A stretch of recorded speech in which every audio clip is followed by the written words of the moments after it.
How did someone who paid for an airline ticket with cash, who boarded without luggage for a winter trip to Detroit, whose father had come to U.S. officials a week before to warn that his son had become radicalized, how was he able to board a flight to the United States with a valid visa?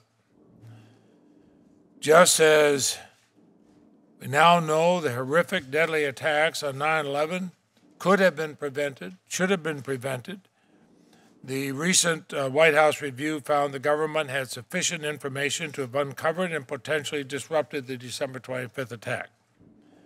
Our intelligence agencies did not adequately integrate and analyze information that could have prevented this attempt. The president called it systemic failure, and he's right that it's unacceptable. Just as we failed in 9/11, failed here. In the aftermath of the Christmas Day plot as well as the Fort Hood tragedy, it can be tempting to forget that it's always easier to connect the dots in hindsight. It was not our intelligence agencies that first raised the alarm about the suspect who tried to blow up the Northwest Airlines flight. It was the suspect's own father, a Nigerian, who turned him in. And finally, this morning, the Inspector General released a report a few minutes ago detailing the misuse of so-called exigent letters by the FBI to obtain information about U.S. persons. The report describes how the FBI used these exigent letters without proper authorization to collect thousands of phone records, including in instances where no exigent conditions existed. The report also details how the FBI then compounded the misconduct by trying to issue national security letters after the fact. This was not a matter of technical violations. If any one of us did something like this, we'd have to answer to it.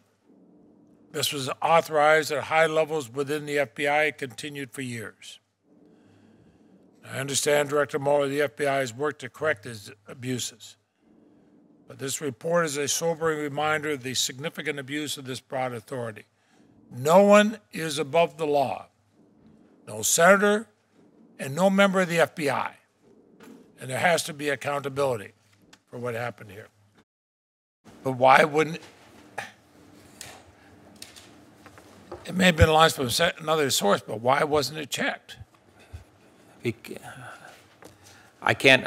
Because we did not have access at the embassy to that other reporting, Mr. Chairman, and we had entered his name in the correct spelling into the database that is our watch list database, which was disseminated to all the appropriate agencies.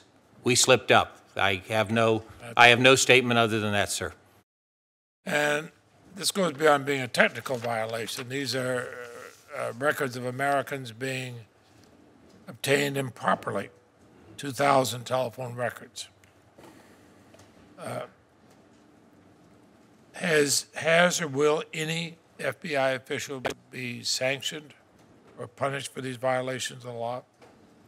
Let me start by saying. Make sure. Yeah. Let me start by saying yes. As this process started back in 2000, and I think it was 2006, and initial reports were issued by the Inspector General. As a result of those reports, they were reviewed for discipline, and individuals have been disciplined for their participation in these series of issues. In this particular case, the report will go through our process, and we'll look at the conduct and assign discipline as warranted.